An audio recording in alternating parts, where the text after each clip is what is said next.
부처님 전생이야기 본생경 제37회. 오늘은 본생경 2권 37가지 이야기 중에서 11번째 수행자의 소망에 대해 소개해 드리겠습니다.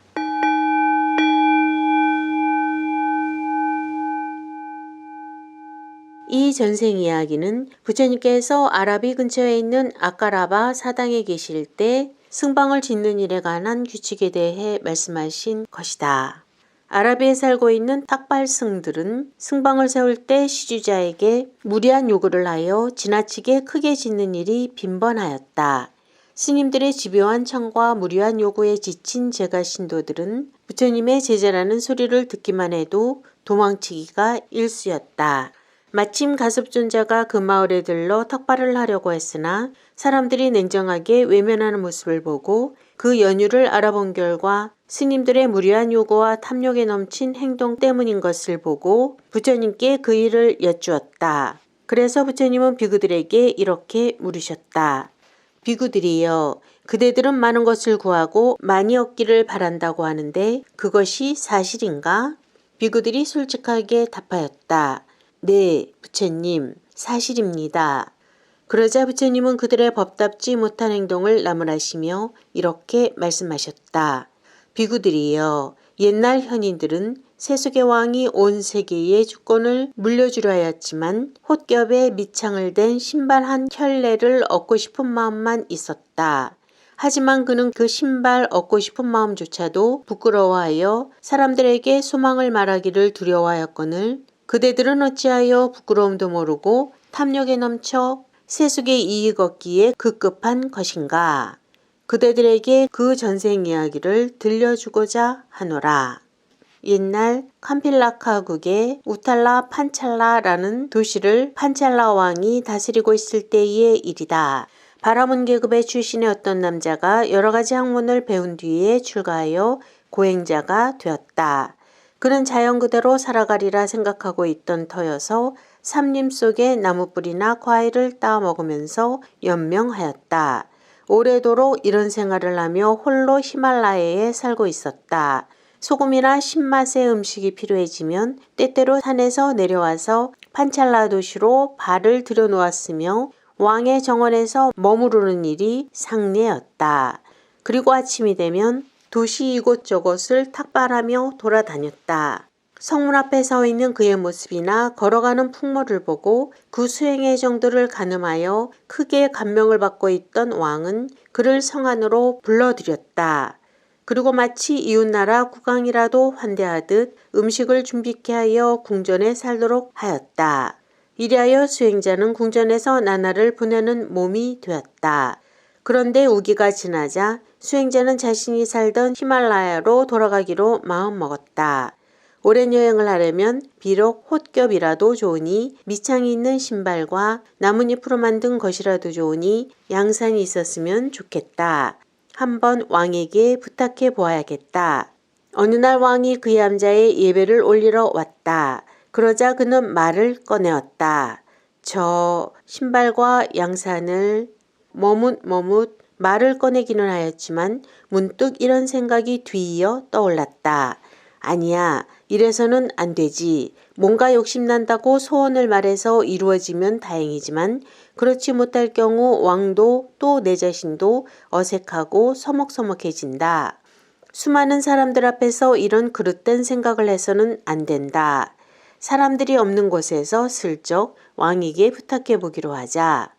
그는 왕에게 말했다. 왕이시여, 실은 조용히 말씀드리고 싶은 것이 있습니다. 그러자 왕은 주위의 사람들을 물리쳤다. 하지만 왕과 단 둘이 되자 수행자는 또한 생각해 보았다.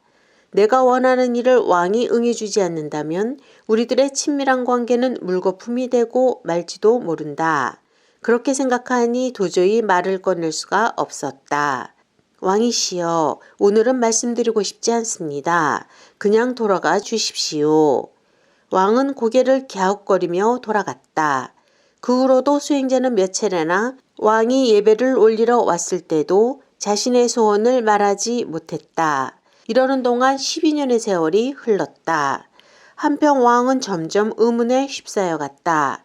우리들이 존경하는 수행자가 어떻게 된 것은 아닐까? 은밀히 소망이 있다고 말하고서 다른 사람을 물리치면서까지도 아무런 말을 하지 않았다.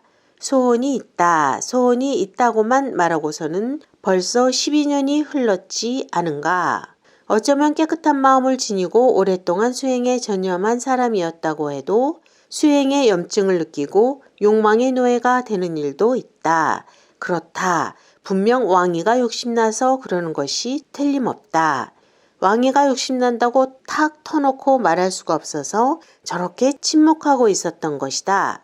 오늘은 무슨 일이 있어도 왕이건 또 다른 무엇이건 수행자에게 바치고 말리라. 그렇게 결심하고서 왕은 수행자가 있는 곳으로 갔다. 그리고 예배하고서 수행자 앞에 앉았다.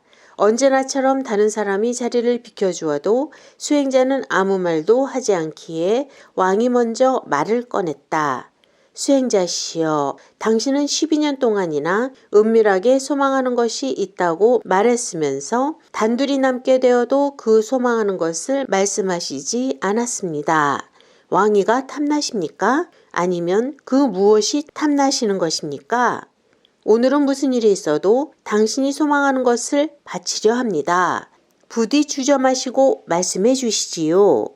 왕이여, 정말 내가 원하는 것을 주시겠소? 수행자는 두 눈을 빛내면서 물었다.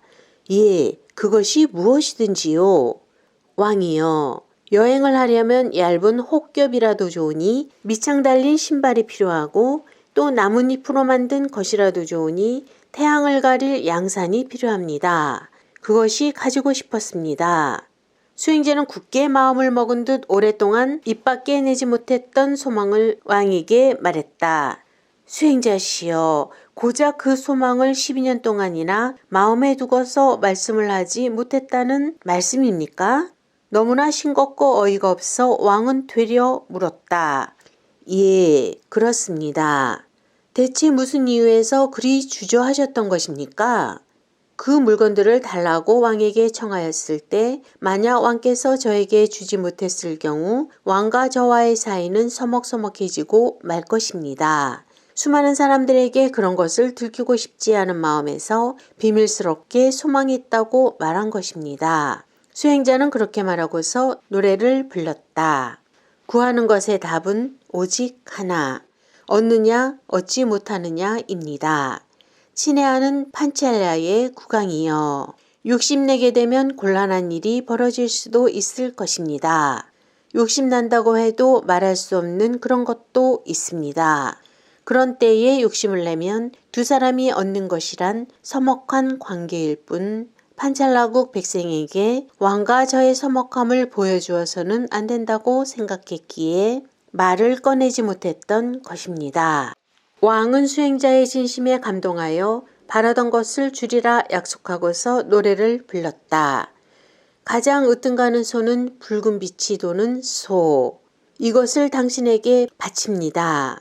숭고한 도리를 잘 분별하신 당신의 노래를 들은 지금 보시하지 않고는 견딜 수가 없답니다. 하지만 수행자는 말했다. 왕이여, 나는 진귀한 물건은 조금도 탐나지 않습니다. 부디 내가 바라는 것만을 주시기 바랍니다. 이리하여 홑겹에 밑창을 댄 신발과 나뭇잎으로 만든 양산을 가지고 여행에 나설 준비를 하였다. 왕이여, 부디 온 정성을 다하여 나라를 다스리고 법을 지키며 사람들에게 보시를 베푸시기 바랍니다.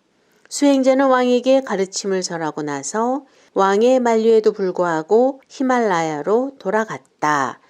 부처님은 이 같은 전생 이야기를 들려주신 뒤에 이렇게 말씀하셨다. 비구들이여, 그때의 그 왕은 지금의 저 아난다요. 그때의 수행자는 바로 나였다.